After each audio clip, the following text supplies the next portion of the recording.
Hello and welcome to fall. Is it fall? It's fall. I'm calling it.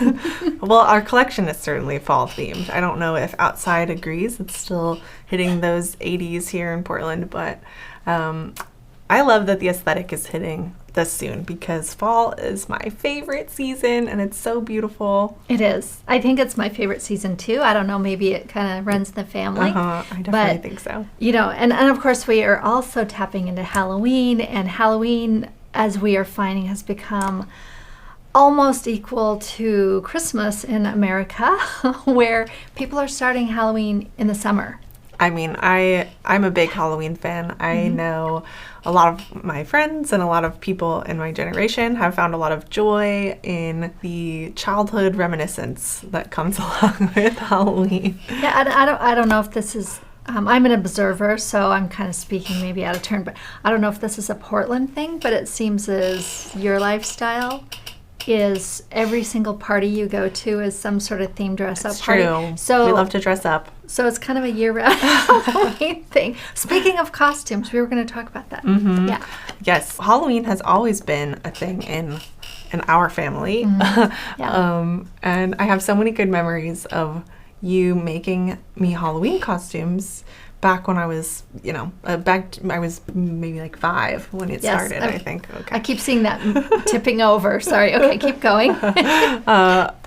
Yes, I think my earliest costume memory is when you made me, we'll just set this down. When you made me the Little Mermaid costume. Yeah. Obviously, she's a crafter, lifelong crafter, and seamstress. Mm-hmm. So she would always be sewing my costumes, usually last minute. The night before. Almost always the night before. And they would always be so intricate and beautiful, and I think that's what started with my obsession with costuming. So thank you for the gift. Yes. And then, like any young child, because you were going to school and you wanted to be like other people and you wanted to fit in, there was one year you're like, don't make me a costume. We're going to go buy me a costume like everyone else. And what happened? Yeah, childhood bullied you into taking me to Spirit Halloween and buying me one of those bag costumes. And I remember there was like 4 other people in my school that had the same costume. And ever since then, I'm like, no.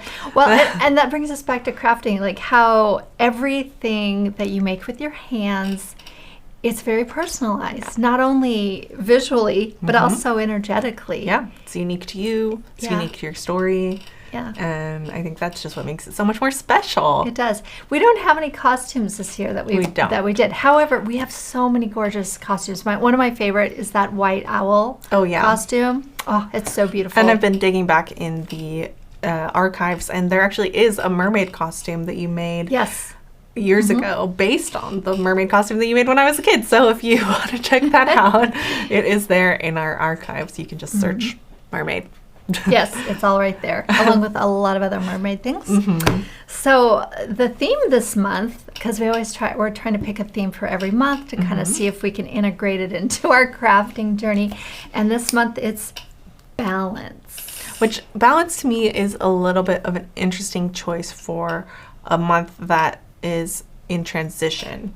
It's kind of a stepping into this transitional space of how can we balance our summer endeavors with our moving into slowing down in fall or the rest of this. So you want to talk external going back into internal is how I see it. And I know you've been dealing with rebalancing because we're coming off of August, which if you noticed, we didn't actually do one of these podcasts in August because somebody was very busy writing a book. Yes, I was. And, it's funny that balance is this month for me because I feel as though last month I was completely out of balance and sort of running frantic.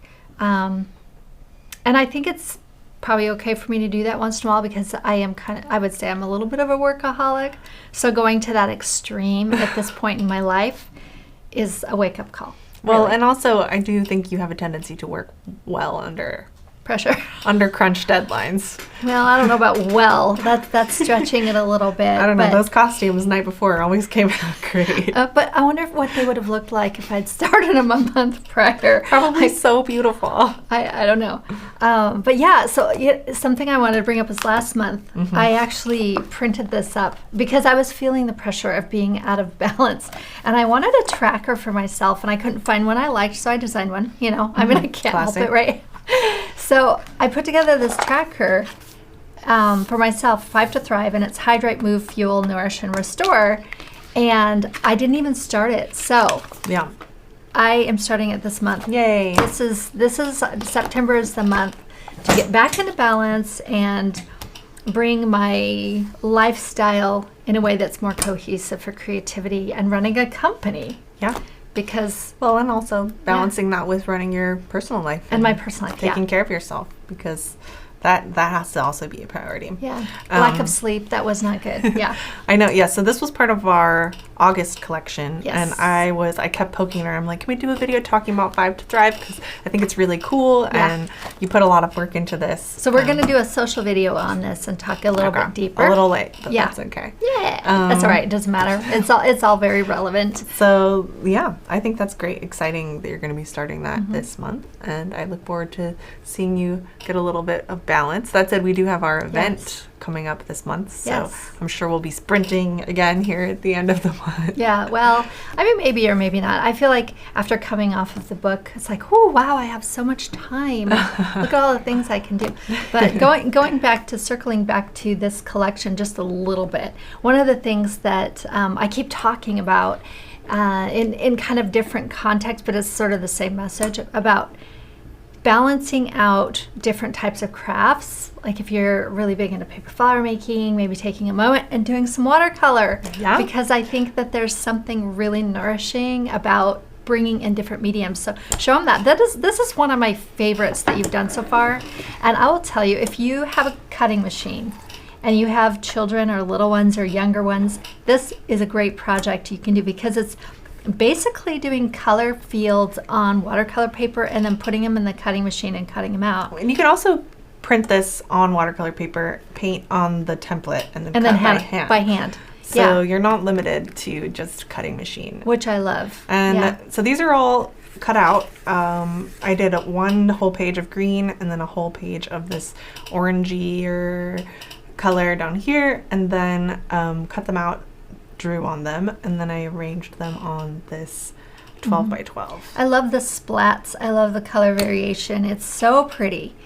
Yeah, I think this is really cool. Yeah, and a beautiful piece to kind of, when you're updating your, and doing some fall decor, you can easily kind of put this into your decor. And if it's made by your children or you want to give it to grandma, I mean, it's just such a rich piece. That said, I will say, while, it is a good craft for kids, it is also a great craft for our inner child. And there's some balance, right? I mean, I think the watercolor is one of the most gratifying things that we can be doing as creative, because you're really just spending time with a medium. It's a slow craft. You're playing with color, you're letting yourself be loose and free, and it's so fun. Actually, while we're talking about watercolor, yes, I redesigned these printable coloring pages. Right, because somebody actually sent a message and they said, maybe Emily could make these into a watercolor page, and I was like, well, just print them on watercolor paper and you can do it. And then I said to Emily, can you go ahead and update that? Well, yeah, so she said, can you do these in watercolor? And I looked at them and I was like, ooh, I did these 5 years ago, and I'm so much better now. So I redid them. I used the old illustration, but I updated them to my current standards. And you can see here, I did the same one in 2 different colorways also. So play with these colors if you want to do some watercolor and just mess around. These are fun ones. Yeah, really fun. And again, you just print them on watercolor paper. Straight onto watercolor paper. And there you go. You have it. Little adult coloring pages. Yes. So my life has been absolutely chocked full of crepe paper flowers for the last couple months, both making them, writing them, just the whole process of writing a book, designing. So I wanted to pull out some of the flowers that we have this month. Oh, so beautiful. I love this color. I'll bring these out too. Yeah, so going back into dark, rich colors, I mean, I think we have a tendency sometimes as a design team to go to make a lot of white flowers. So we kind of went the opposite. So balancing it out, right?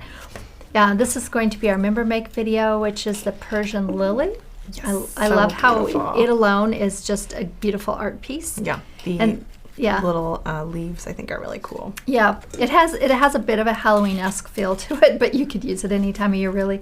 And we put it in this black container because I thought that kind of fit the season. It's spooky. It is. And then these little red clover are so cute. And I popped over next door. We have a pottery studio, which I used to frequent a lot until I had to write a book, but I'm going to be back soon. And I bought this little container from the pottery teacher because I thought that looked so pretty. It's really pretty. Yeah. So the red clover, and then over here we have our gorgeous calla lilies. I mean, this is absolutely crazy. I picked some calla lilies from my garden, brought them to Megan, and then walked over there a few hours later, and I could not tell the difference between the ones that I had brought her and the ones she had made. Gorgeous. And of course, we can't not talk about these. Yeah, I've suddenly become obsessed with cosmos and chocolate cosmos because I've been making a lot of them. And I wanted to do a chocolate cosmos, I can't pull it out. That's more of a spray. I actually saw, confession. I got an email from Magnolia because I love their stuff. And they had a synthetic, like a silk Cosmo spray, and I'm like, oh, that needs to be made out of crepe paper. And look, you did it. And it looks almost exactly like it. And then, of course, our little mums here, which is going to be our class that we have for beginners. This is a beginner mum. It could be done by children. I think you are going to be with me on that That'll one. be our free crafternoon, and that will be on the 19th if you want to join us for that. I'm a little nervous, won't lie. It's so easy. That's what you keep saying. Yeah. I'm not a crepe paper flower maker, so it will be a true beginner. You'll get to watch a real beginner making these mums, and I'm excited to see what happens. Yeah. Because as an artist, I think one of the best things that we can do is challenge ourselves to try different mediums, things that we're not comfortable with. And something I've had to get really comfortable with is the process doesn't always look good. Yes, but that doesn't mean that it's a failure by any means. Right. And the process may not look good, but at the end, oftentimes it just comes to life. Yeah. Yeah. And if you learned something from it, even if it looks terrible, which it probably won't, you have succeeded. Well, to wrap it up, let's talk about our felt projects real quick, and then encourage all of you to just go search our site for all of our gorgeous fall and Halloween projects that I believe when you sit down and start crafting can bring a little balance back to your life. Yes. A little calming, a little grounding. So cute little accessories that you can make onto clips or magnets for your hair or even your fridge. I thought they would look so cute as like a lapel or like a pin or on a jacket or on a backpack. Or a hair clip. Or a little hair clip. Got a star in Yeah, so many things you can do with them. And then these guys were made by Krista. So stinking creepy cute. Couldn't you just see these guys guarding a little cornfield? They're so cute. Yeah. Oh, and then Krista also made these bats, which if you want to practice your embroidery, this is a really beautiful, nice, pretty simple design that comes out absolutely gorgeous. It does, and that makes you could use it for all kinds of things. Little ornaments to put on your spooky tree. You could also make this a hair clip. You could. So many things you can do with those. And of course, this is just a small, not even all of the projects that we did this month. So go check out our monthly collection. You can see everything that we've put together. And again, so many. I mean, we have, 13 years of Halloween and fall crafts. Well, we skipped a few in there, but... Yeah, but you can go look at those and find some great inspiration. We will be putting together a few kind of like groups of costumes and stuff, so be on the lookout for that if you're on social media. Yes, exactly. All right, well, thanks for being here and checking out what we have this month, and I really wish all of you the most beautiful balance in your life. And we can't wait to see you next month. All right, we'll see you then. Bye.